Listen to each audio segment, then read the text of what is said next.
Assalamualaikum warahmatullahi wabarakatuh.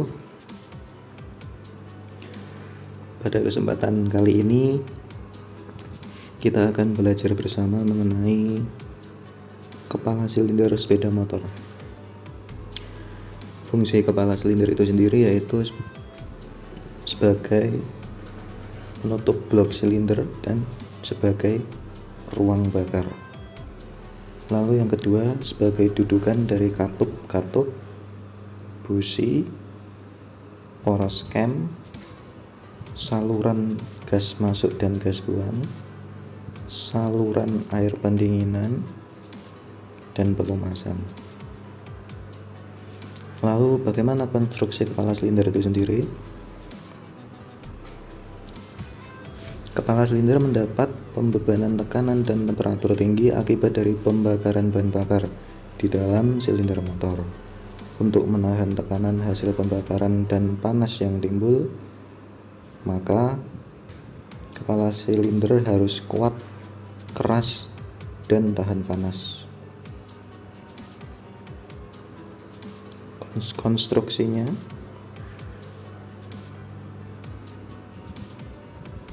kepala silinder itu terbuat dari berbagai macam bahan yang masing-masing memiliki keuntungan, kerugian, dan fungsinya masing-masing.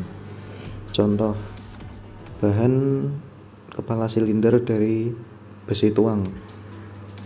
Keuntungannya mempunyai kekuatan tekan yang tinggi, keras, dapat meredam getaran dan suara, serta memiliki pemuaian yang kecil. Kerugiannya, konstruksinya tentu saja berat, dan jika terjadi retak, agak sulit untuk dilakukan perbaikan. Penggunaannya digunakan pada motor bensin maupun diesel, baik mobil pribadi ataupun mobil barang, dan tidak digunakan pada sepeda motor dan motor unit atau bensin. Lalu kepala silinder dari campuran aluminium. Keuntungannya dapat memindahkan panas dengan baik, kecenderungan knocking berkurang, serta ringan. Kerugiannya, pemuaiannya besar, dudukan dan penghantar katup harus dibuat dari logam yang keras untuk mengatasi keausan. Biasanya digunakan pada motor bensin baik kendaraan roda 4 maupun roda 2. Lalu kita masuk ke bentuk ruang bakar. Pada motor bensin 2 langkah, bentuk ruang bakarnya sangat sederhana, hanya merupakan tutup dari blok silinder dan tempat ruang bakar serta busi. Bentuknya cembung, seperti hampir seperempat lingkaran. Di samping itu untuk motor 2 langkah terdapat pendinginan dengan air yang ada rongga airnya, atau istilah otomotifnya itu water jacket. Di motor, di mobil semuanya ada,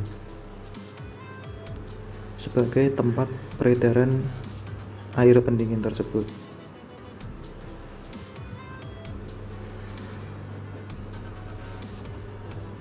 Bentuknya seperti ini. Lalu untuk motor bensin 4 langkah, ruang bakar motor bensin secara umum terdiri dari 4 jenis, yaitu bentuk baji atau pasak, bentuk bak, bentuk atap 2 katup, dan bentuk atap 4 katup. Untuk memenuhi tuntutan atau persyaratan ruang bakar yang baik dari segala unsur, maka ada beberapa hal yang harus dipenuhi, yaitu luas permukaan sekecil mungkin untuk membatasi kerugian panas, bentuk ruang bakar sehingga terjadi olakan pada campuran gas selama kompresi, pembentukan campurannya menjadi lebih baik. Kemudian tempat kedudukan busi sedekat mungkin pada pusat sehingga waktu bakarnya pendek, dan pemasukan atau pembuangan gas melalui katup harus lancar.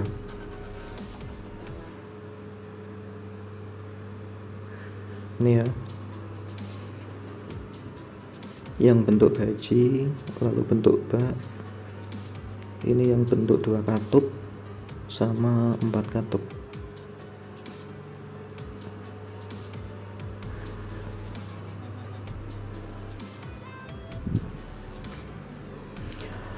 Katup sendiri berfungsi sebagai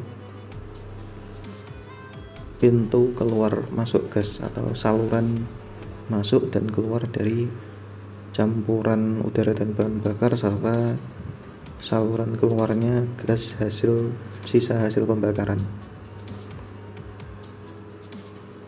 Lalu fungsinya lagi sebagai seal atau perapat dengan dudukan klep. Karenanya untuk ini klep atau katup terbuat dari baja spesial. Bahannya dari baja spesial atau nikel krom. Jenis katup ada katup masuk. Katup masuk menerima panas pembakaran dan didinginkan oleh campuran gas yang mengalir masuk ke ruang bakar, sehingga katup mengalami pemuaian yang tidak merata, yang akan berakibat dapat mengurangi efektivitas kerapatan pada dudukan katup. Nah, untuk meningkatkan efisiensi pemasukan, biasanya lubang pemasukan dibuat sebesar mungkin. Lalu bagaimana dengan katup buang? Katup pembuangan menerima tekanan panas jauh lebih tinggi. Hal ini tentunya akan mengurangi efektivitas kerapatan, dan pada bagian dudukan katup mudah terjadi keausan. Untuk menghindari hal ini, maka valve clearance-nya dibuat lebih besar. Contohnya pada katup masuk dan katup buang, ada dudukan katupnya di sebelah pinggir, permukaan katupnya, dan batang katupnya. Pada katup masuk berbentuk cekung, sedangkan pada katup buang cenderung datar, karena pada katup buang menerima tekanan yang besar saat katup buang terbuka.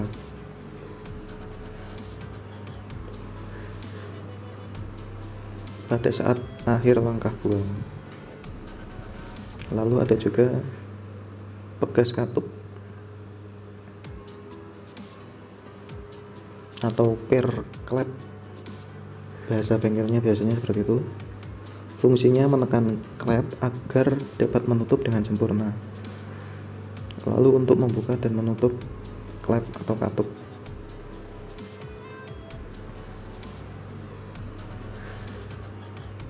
Lalu ada lagi komponen namanya valve guides dan stem seal as, yaitu untuk menjaga agar oli tidak berlebihan mengalir.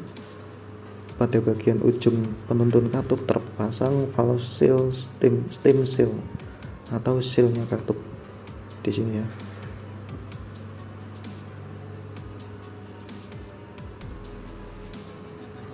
Ini valve guides-nya atau penuntun katupnya di sini. Ini sealnya. Selanjutnya kita bahas bersama pemeriksaan kepala silinder. Ada berbagai pemeriksaan yang dilakukan. Yang pertama, pemeriksaan kerataan kepala silinder. Langkah-langkahnya, pertama,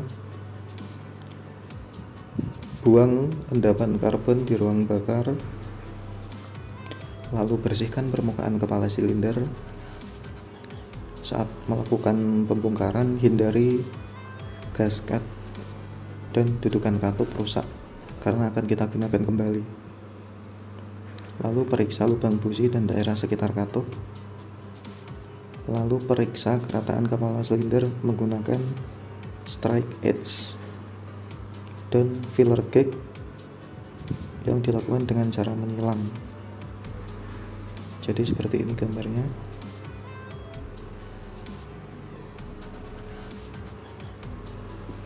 Strike edge mistar baja.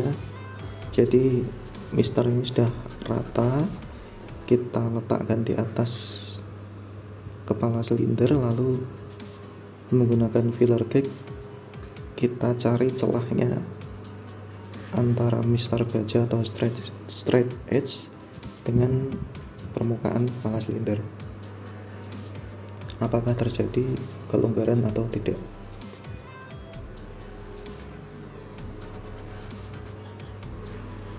Lalu setelah mengukur, jika melebihi batas servis, maka dilakukan perbaikan pada permukaan kepala silinder.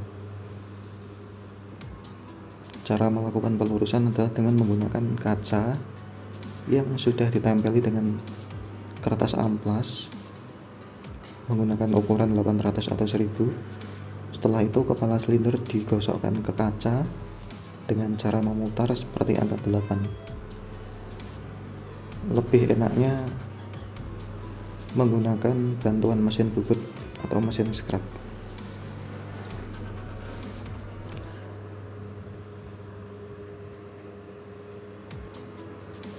Setelah kita memeriksa kerataan kepala silinder, selanjutnya yang bisa kita lakukan adalah memeriksa pengantar katup atau bos katup. Yang pertama, masukkan reamer pada arah pengantar katup seperti pada gambar. Hati-hati jangan memiringkan reamer di dalam guide selama proses.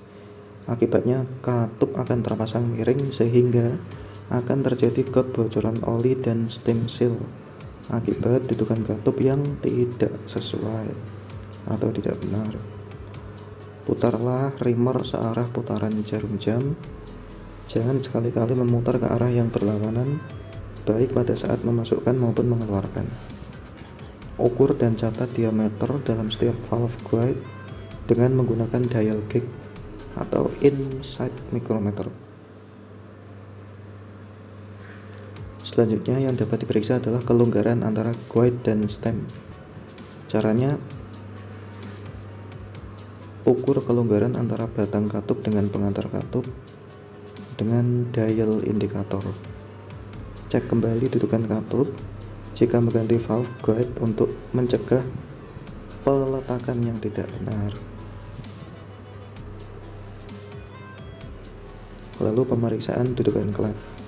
Bersihkan katup masuk dan buang dengan teliti untuk membuang endapan karbon. Kemudian lepaskan katupnya dan periksa permukaan dudukan katup. Kontak pada dudukan katup seharusnya meliputi seluruh kelebaran katup dan merata di seluruh keliling lingkaran daun katupnya maksudnya. Jika lebar dudukan tidak masuk dalam spek yang telah ditentukan, maka dudukan katup harus diskir. Kemudian pemeriksaan tekanan kompresi. Pertama, posisikan sepeda motor pada posisi mendatar. Panaskan mesin sampai suhu normal, lalu lepaskan busi. Ini sebelum dilepaskan busi, kontaknya di off kan dulu ya. Lalu lepaskan busi. Kemudian pasang compression tester pada lubang busi menggunakan compression tester atau compression gauge. Bentuknya seperti ini jika pernah lihat. Jika sudah terpasang, putar kunci kontak ke posisi on. Pastikan transmisinya netral. Lalu buka throttle gas penuh atau seluruhnya dan putar mesin dengan electric starter sampai jarum pada compression gauge berhenti naik. Setelah itu putar kunci kontak off dan baca hasil pengukurannya. Setelah dilakukan pengukuran, alatnya tadi, compression tester atau compression gauge, harus dikalibrasi 0. Ulangi hasil tekanan kompresi menggunakan pedal starter. Buka throttle pedal gas secara penuh, lalu starter mesin beberapa kali sampai jarum pada compression gauge berhenti naik dan bandingkan hasil dari kedua pengukuran tersebut. Begitu cara mengukur tekanan kompresi. Demikian materi pada kesempatan kali ini yang bisa saya sampaikan. Kurang lebihnya mohon maaf. Wassalamualaikum warahmatullahi wabarakatuh.